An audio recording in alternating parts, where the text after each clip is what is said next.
Bueno, pasamos entonces a la segunda parte de esta entrega que tiene que ver con eh, justamente cómo funcionan las distintas drogas que tienen injerencias a nivel de la neurotransmisión colinérgica. Claramente, las drogas que vamos a usar en este tipo de regulación en el sistema nervioso autónomo parasimpático se van a separar en dos grupos. En esta segunda parte vamos a ver más que nada los agonistas, o sea, aquellos que incrementan el efecto del sistema nervioso parasimpático y que van a estar muy ligados a todo lo que tiene que ver con el efecto muscarínico, o sea, lo caracterizado por la muscarina. O sea, los receptores muscarínicos M1, M2, M3, M4 y M5. Según donde estén ubicados, cada uno se va a condicionar el distinto efecto que puedan tener este tipo de drogas. Una cuestión a tener en cuenta, que ya la habíamos nombrado en la anterior clase, en la anterior parte, pero que es necesario hacer mucho hincapié, es que según la estructura molecular que puedan tener este tipo de drogas, es cómo se va a manejar en el cuerpo. ¿Sí? O sea, su farmacocinética va a estar condicionada por este equilibrio que tiene que ver con los grupos amoníaco, si están unidos o no a protón. Entonces, si la droga tiene un pKa que le permite estar en su fracción no ionizada, va a tender a, en el pH del cuerpo, estar en su fase terciaria, lo cual implica de que va a poder difundir más fácilmente los tejidos. En cambio, si el pKa de esta droga inclina el equilibrio hacia la fracción ionizada, o sea, unida al protón, van a tender a ser derivados del amonio cuaternario, ¿sí? Con 4 valencias. Por lo tanto, van a estar cargados positivamente y esto va a condicionar su farmacocinética por una menor distribución de los tejidos y una menor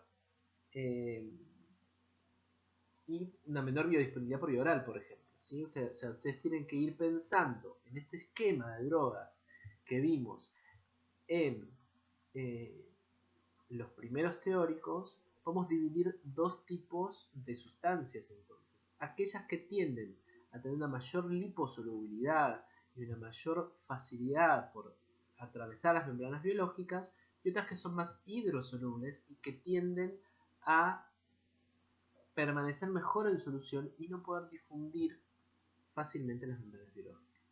Entonces, podemos clasificar todos los agonistas colinérgicos en si son derivados del amonio terciario o del amonio cuaternario. Y eso nos va a indicar cómo pensar la farmacocinética de cada uno. Por ejemplo, si atraviesan o no la barrera hematoencefálica. Claramente los derivados del amonio cuaternario, con su polaridad, no van a tener la posibilidad de atravesar fácilmente la barrera hematoencefálica. Entonces eso nos va a condicionar a pensar indicaciones y cómo se maneja la droga en el cuerpo. La acetilcolina, puntualmente, es una sustancia derivada del amonio cuaternario.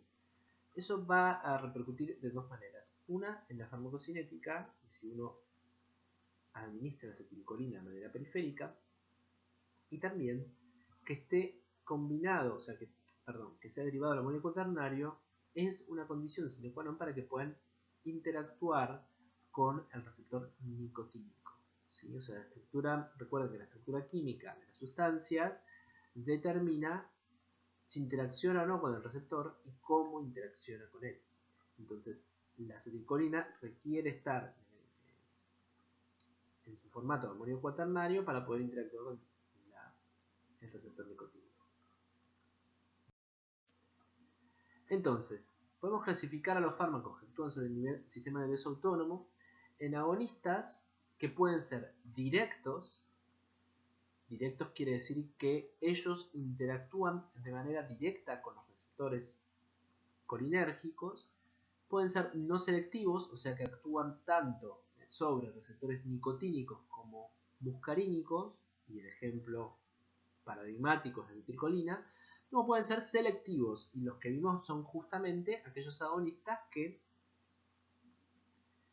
caracterizaron a los receptores, o sea, la nicotina para receptores nicotínicos y la muscarina para receptores muscarínicos. Y después tenemos otra manera en particular que tienen los agonistas de actuar, que es el agonismo indirecto, y son justamente los inhibidores de la acetilcolinesterasa. ¿Cómo actúan estas sustancias? Bueno, al inhibir la acetilcolinesterasa aumentan la biodisponibilidad en la brecha sináptica de la acetilcolina, o sea, potencian la acción de la acetilcolina en la sinapsis colinérgica. Requieren necesariamente de la presencia de acetilcolina en la brecha sináptica, con lo cual sin ella no tiene efecto. Después veremos excepciones igual.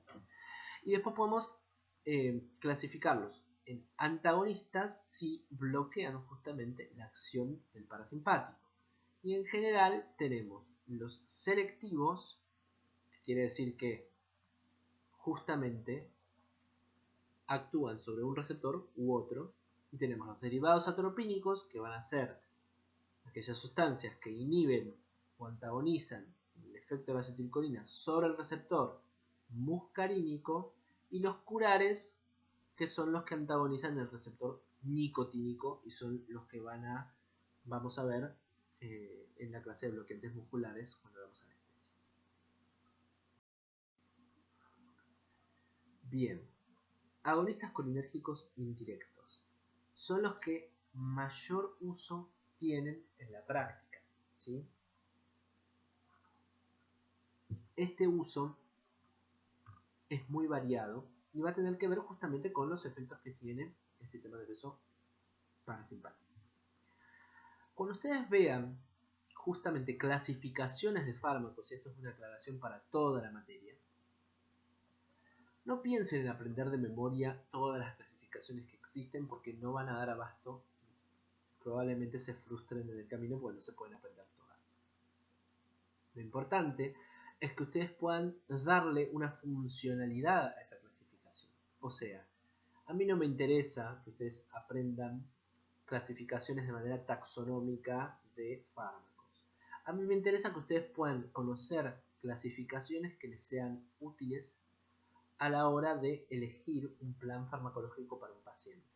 Entonces, las clasificaciones tienen que a ustedes serles una herramienta para poder utilizar los fármacos.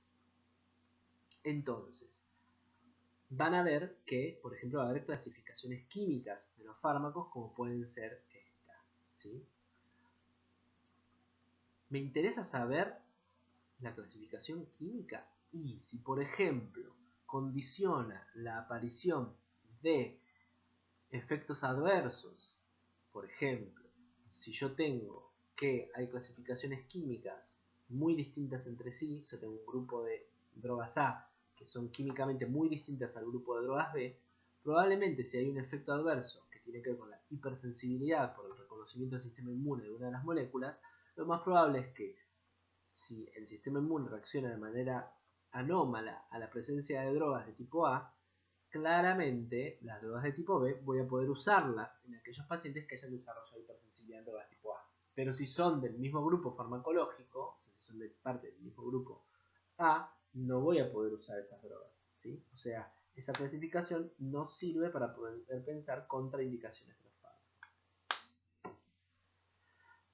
O qué funciones características pueden llegar a tener. También si son en generaciones, o sea, después vamos a verlo más en detalle, y no voy a decir mucho más de esto, pero la clasificación de cuando una droga sale antes que otra, en general tienen que dar una funcionalidad, no estudien de memoria solamente. En este caso, agonistas colinérgicos indirectos, a nosotros la clasificación química, la verdad es que mucho no nos afecta. Los que más se usan en la práctica son aquellos ésteres de ácido carbánico. Los organofosforados, que sí es una clasificación química que me interesa que recuerden, se usan mucho como insecticidas. No se usan con fines médicos, pero sí pueden ser fruto de intoxicaciones y de problemas laborales de aquellas personas que se dedican a fumigar plantaciones, ¿sí? Entonces, si ustedes se dedican a medicina laboral o están en una guardia, cuando caiga alguien que fumiga campos con sintomatología colinérgica, piensen que pudo haberse intoxicado con un organofosforado. Por eso me interesa que conozcan clasificación química. Sí, también las clasificaciones tienen que ver con cómo se condiciona la interacción con los receptores colinérgicos. Por ejemplo, alcoholes simples, reversibles no sustratos. ¿Qué quiere decir esto? Que interaccionan de manera reversible con el receptor muscarínico y no son con la acetilcolinesterasa, pero no son sustrato de ella. O sea, la acetilcolina no compite por el alcohol simple con el sitio de acción de acetilcolinesterasa. En cambio, los ácidos carbámicos, los ésteres de ácido carbámico, sí son sustrato de la enzima y tienen una unión reversible. Los organofosfatos o organofosforados son un gran problema porque serían de manera irreversible y no pueden ser desplazados por la acetilcolina. ¿Cuáles son los efectos farmacológicos de estos fármacos? Bueno, dijimos que justamente al ser agonistas indirectos, lo que hacen es aumentar el efecto del sistema nervioso parasimpático. O sea, vamos a ver una amplificación de todas las funciones del sistema nervioso parasimpático. Entonces podemos ir órgano por órgano pensando cuáles son los efectos del sistema parasimpático en esos órganos e ir viendo cuál sería el efecto de un agonista en ellos. Cuando una salvedad para diferenciarlo de los agonistas directos es que estos fármacos, al actuar de manera indirecta, aumentando la disponibilidad de la acetilcolina en la biofase, justamente son inespecíficos, porque este aumento de la acetilcolina en biofase puede ser tanto en las brechas sinápticas, en donde en la postsinapsis hay receptores nicotínicos, como puede ser en brechas donde hay receptores muscarínicos postsinápticos. Entonces vamos a ver efectos a nivel de las dos neurotransmisiones. Precisan sí o sí la presencia de inervación del sistema nervioso parasimpático. Y la selectividad, como recordamos, que tiene que ver con si son derivados del amonio terciario o cuaternario, la selectividad de su efecto a nivel del sistema nervioso central o no, o sea, si hay efectos a nivel del sistema nervioso central o no, va a estar condicionada por la posibilidad de esta sustancia de atravesar la barrera hematocefálica. Y estas drogas actúan tanto a nivel de la acetilcolinesterasa ubicada en la brecha sináptica como a nivel de la pseudocolinesterasa o butilcolinesterasa que está a nivel plasmático o sanguíneo. Habiendo hecho toda esta perorata, podemos pensar los efectos farmacológicos. Entonces, a nivel del sistema nervioso central, vamos a encontrar que justamente va a haber una amplificación de las sinapsis colinérgicas, que se encargan de mantener procesos que tienen que ver con la memoria, con la cognición, y favorecer el estado de alerta, o sea, que el paciente esté atento a lo que sucede.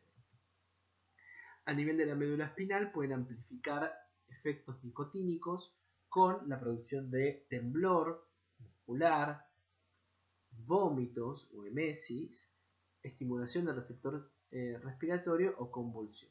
Esto se da más que nada por el efecto a nivel central de los receptores, tanto nicotínicos como muscarínicos. A nivel cardiovascular, vamos a ver, recordarán ustedes, que teníamos receptores muscarínicos a nivel cardíaco, que era el M2. Entonces va a haber una inhibición del corazón. Entonces vamos a ver bradicardia y disminución del gasto cardíaco. Y quizás no veamos mucho efecto a nivel de la tensión arterial, porque recuerden que no había inervación de los vasos sanguíneos del sistema nervioso parasimpático. Y a nivel del tracto gastrointestinal y de la vejiga, vamos a ver un aumento del peristaltismo y un aumento del efecto del detrusor de la vejiga con la consecuente diuresis. ¿Qué más efectos farmacológicos? ¿Qué otros efectos farmacológicos vemos? Bueno, a nivel muscular vamos a ver el efecto nicotínico. Como son agonistas indirectos, vamos a ver que también al aumentar la producción de acetilcolina, al disminuir la eliminación de la acetilcolina a nivel de la brecha sináptica, vamos a ver una mayor actividad de los receptores también nicotínicos, con la consecuente excitación y fasciculación de los músculos estriados. A nivel ocular vamos a ver una mejora de la presión intraocular por la miosis, y eso lo vamos a ver más en detalle cuando veamos antagonistas, para ver un poco mejor el funcionamiento de la producción del humor acuoso y del drenaje del humor acuoso. Vamos a ver que las glándulas exócrinas van a estar estimuladas con el aumento consecuente de las secreciones, de la producción de secreciones, con una sudoración marcada, profusa, y un aumento de la salivación y de la producción de lágrimas, por ejemplo, que se llama epífora, ¿sí? ¿Qué agonistas colinérgicos indirectos conocemos? Bueno, tenemos por un lado la fisostigmina, que también se denomina eserina, que es una amina terciaria, como ustedes pueden ver en la molécula, ¿sí? No está ninguno de esos grupos amonio cargado de manera positiva. Esto quiere decir que va a atravesar fácilmente la barrera hematoencefálica, produciendo efectos centrales. Y se obtuvo esta molécula por el aislamiento justamente de la fisostigmina venenosum, ¿sí? Que antes se producía un veneno, justamente de eso, las intoxicaciones que tenían que ver con el consumo de esta planta, tenían que ver con efectos colinérgicos marcados. Y por otro lado tenemos otro ejemplo paradigmático de agonistas colinérgicos indirectos cuaternarios, que es la neostigmina. Es una amina cuaternaria y por lo tanto tiene efectos exclusivamente periféricos. La diferencia en la neostigmina con la fisostigmina no es solo farmacocinética, sino que también es farmacodinámica. La neostigmina, al tener un amonio cuaternario, recuerden que yo les dije que la acetilcolina requiere tener un grupo amonio cuaternario para poder interactuar con receptores nicotínicos. Las aminas cuaternarias agonistas colinérgicos indirectos tienen un efecto también directo sobre los receptores nicotínicos. O sea que aparte de la diferencia farmacocinética, tiene una diferencia farmacodinámica. Son entonces aquellas aminas cuaternarias inhibidoras de la acetilcolinesterasa agonistas mixtos, agonistas tanto indirectos como directos.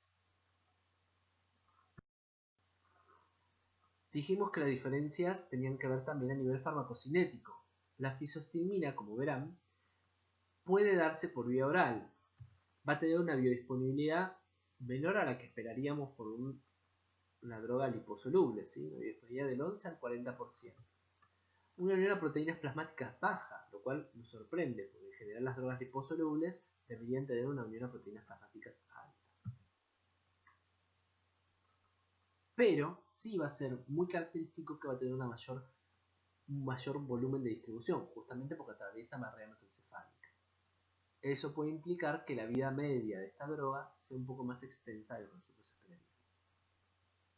¿Y qué pasa con la neostigmina?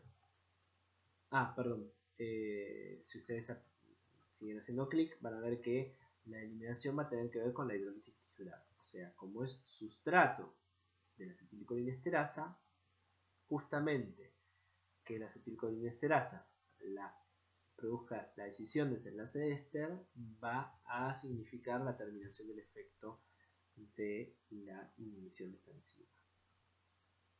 ¿Y la neostigmina? ¿Cuáles son las diferencias? Bueno, justamente como es derivada del amonio cuaternario, no tiene buena biodisponibilidad por vía oral, pero sí va a tener una buena biodisponibilidad por vía intramuscular, ¿sí? O sea, la vía oral va a tener una biodisponibilidad del 5%, por ejemplo, menos. En cambio, por vía intramuscular sí va a llegar a un 40% de biodisponibilidad. Va a tener una unión a proteínas plasmáticas baja. Esto sí lo esperamos de una droga que tiende a ser hidrosoluble, ¿sí? Va a poder viajar suelta en plasma más tranquilamente. y tampoco nos sorprende que tenga un menor volumen de distribución. Justamente como está cargada, atraviesa con dificultad la barrera hematoencefálica y las neuronas biológicas y va a tener una menor distribución. Y la eliminación va a ser no por hidrólisis tisular, sino por filtración glomerular, como muchas de las drogas hidrosolubles. O sea, no es metabolizada por el cuerpo y se elimina de manera activa.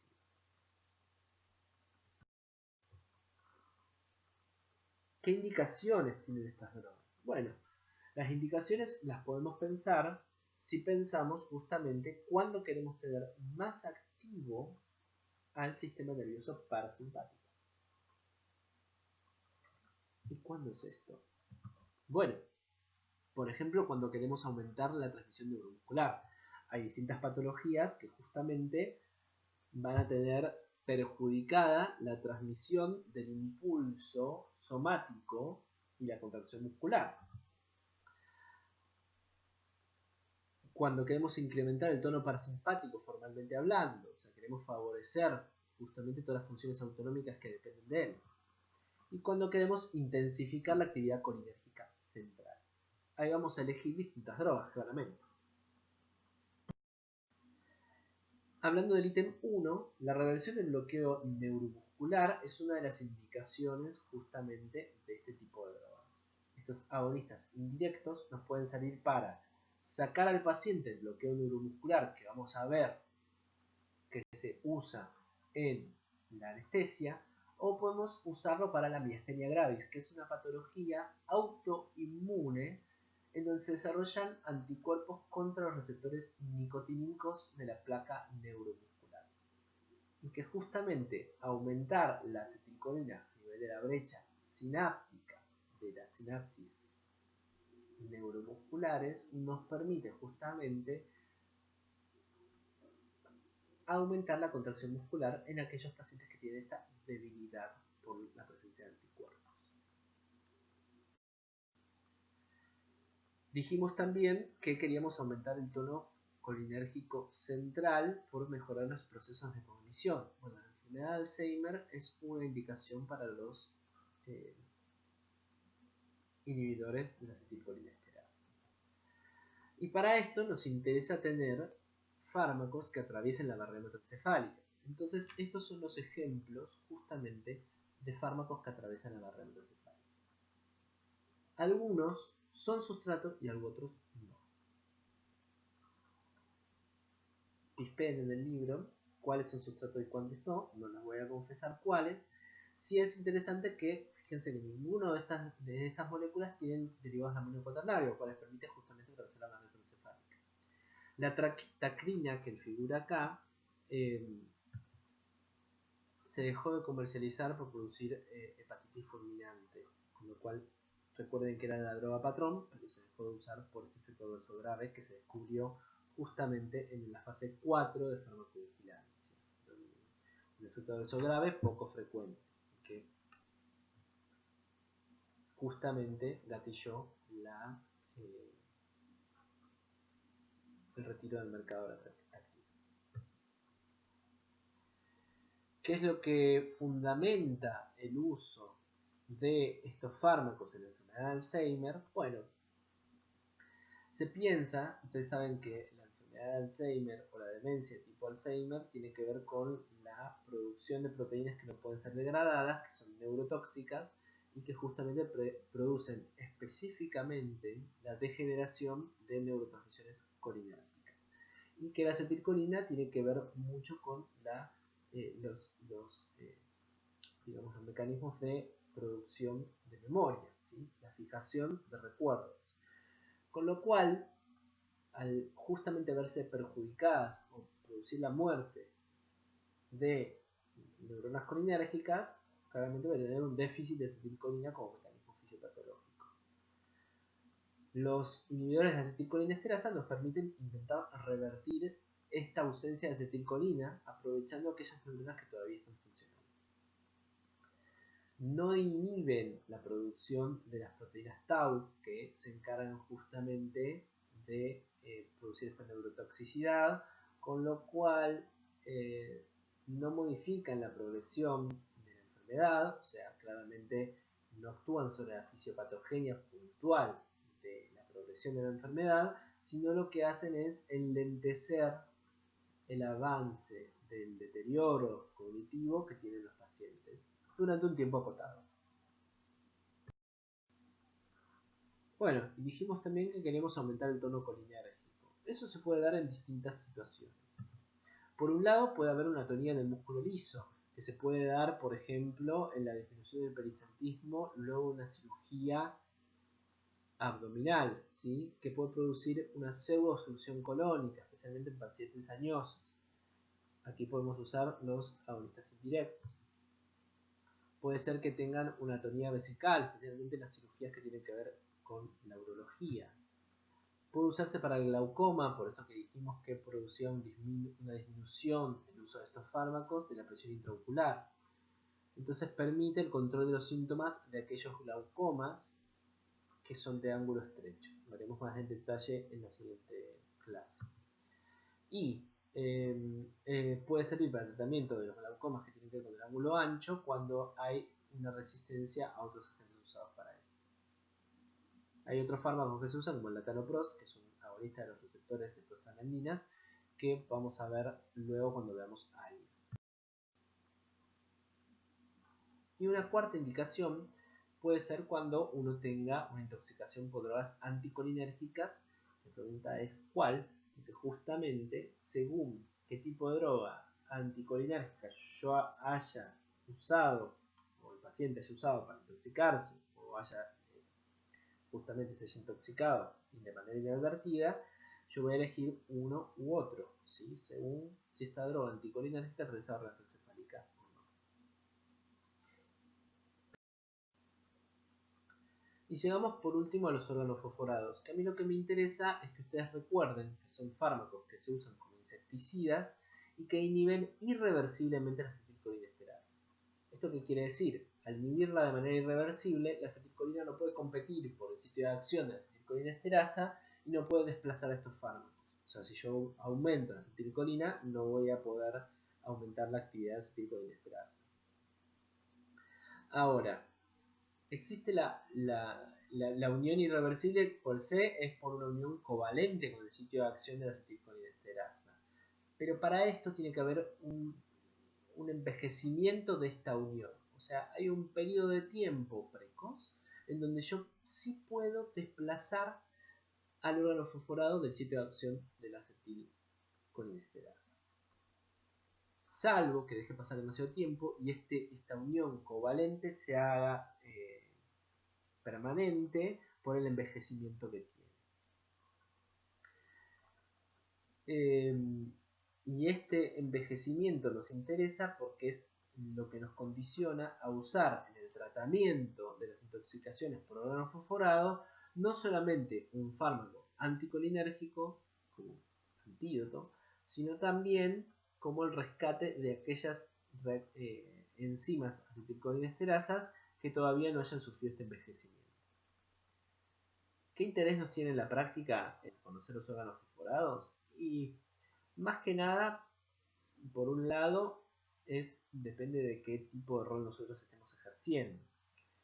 El interés que tenían los órganos fosforados en el desarrollo del uso de ellos tuvo que ver con la tecnología agrícola, justamente de desarrollar insecticidas, y también con la tecnología militar, ¿sí? Los gases paralizantes, justamente, se usaban como armas químicas y justamente lo que nosotros podemos rescatar como médicos era lo que se buscaba como arma para producir la muerte de los soldados. Los órganos fosforados implican el 80% de los ingresos hospitalarios relacionados con pesticidas. Si no son los únicos pesticidas que se usan, pero bueno, ellos son los que mayor intoxicación producen. Y como son altamente volátiles, o sea, pasan de solución líquida, de estar en fase líquida, a fase gaseosa, pueden ser ingeridos por inhalación y a la vez son liposolubles, o se tienden mucho a quedarse en grasa, con lo cual la biodisponibilidad, ya sea por vía transdérmica, o sea, la absorción por la piel, o puede ser por vía oral, es muy alta, con lo cual ténganlo en cuenta cuando vienen tóxico, qué tipo de medidas uno va a tener cuando viene alguien intoxicado por un órgano fosforado. ¿sí? Y el tratamiento dijimos que justamente es intentar, por un lado, revertir esta inhibición que se tiene de acetilcolinesterasa con el uso de oximas, que son sustancias que justamente revierten, siempre y cuando estemos en el periodo de ventana indicado, revierten la unión del organofosforador enzima. Por otro lado, uno puede usar un agente anticolinérgico para intentar antagonizar los efectos de los agonistas indirectos. Y después, obviamente, se usan medidas de sostén en caso de que el paciente esté grave. Acá tenemos listas de todos los organofosforados que hay en base a justamente el grupo fosfato que tiene. Nada más como para que conozcan que tienen distintos nombres. Por ahí lo que más me interesa que recuerdan son aquellos que terminan en, como el malation, por ejemplo, que se usa mucho como insecticida. O el paration es otro de los que se usa mucho como insecticidas, que en realidad ahora están prohibidos, o sea, no deberían estar vigentes ya desde 2013 en Estados Unidos, por ejemplo, según indica este gráfico. Uno de los pocos que tenía algún grado de uso era el ecotiopato, ¿sí? O ecotiofato. Pero bueno, la verdad es que actualmente hay otros fármacos que también se pueden usar. Y tiene un uso acotado en la práctica clínica los agonistas colinérgicos directos, que lo podemos clasificar en esteres de colina, como puede ser la metacolina, que se usa para el diagnóstico del asma, el carbacol, que tiene actividad nicotínica por ser derivado del amonio cuaternario, o sea que también es agonista directo y acción no solamente por el receptor muscarínico, sino por el nicotínico. El betanecol, que es un análogo del carbacol, y los alcaloides colinomiméticos naturales y sintéticos, que son la muscarina propiamente dicha, la pilocarpina, que tiene mucho interés en su estimulación por las glándulas sudoríparas, o sea, aquellos pacientes que tengan una baja producción de sudor, puede usarse la pilocarpina, o puede usarse para el test de la fibrosis quística, que ustedes recordarán que tenía una mutación en los canales iónicos de sodio y que producía una alteración en el contenido de las secreciones del sudor, en realidad, de cloro, ¿sí? Entonces tenemos aquellos derivados ésteres de colina, que son sintéticos, y los alcaloides, que son derivados naturales de las plantas. Fíjense la diferencia. Los ésteres de colina en general son cuaternarios, con lo cual tienen efecto periférico, y los alcaloides pueden ser cuaternarios o terciarios. La pilocarpina es terciaria. Eso va a condicionar su farmacocinética. Lo interesante de los alcaloides naturales y los ésteres de colina es que son más resistentes a la hidrólisis de acetilcolinesterasa. En general, la acetilcolina y la metacolina, lógicamente la acetilcolina tiene una mayor sensibilidad por la acetilcolinesterasa. La metacolina tiene sensibilidad, o sea, es degradada por la acetilcolinesterasa, pero no tanto como la acetilcolina, por eso puede usarse. Y el carbacol, betanecol, la muscarina y la pilocarpina no son sustratos de acetilcolinesterasa, o sea, tienen otra forma de eliminación. Y la actividad nicotínica va a estar condicionada por la estructura química. Fíjense que el carbacol es aquel que tiene más actividad nicotínica. Bueno, otro cuadro que tiene justamente mayor información sobre el efecto que tienen distintos sistemas. ¿Sí? Fíjense la actividad que tiene cada uno. En general no tienen mucho uso estos ésteres. Se usan mucho en urología más que nada.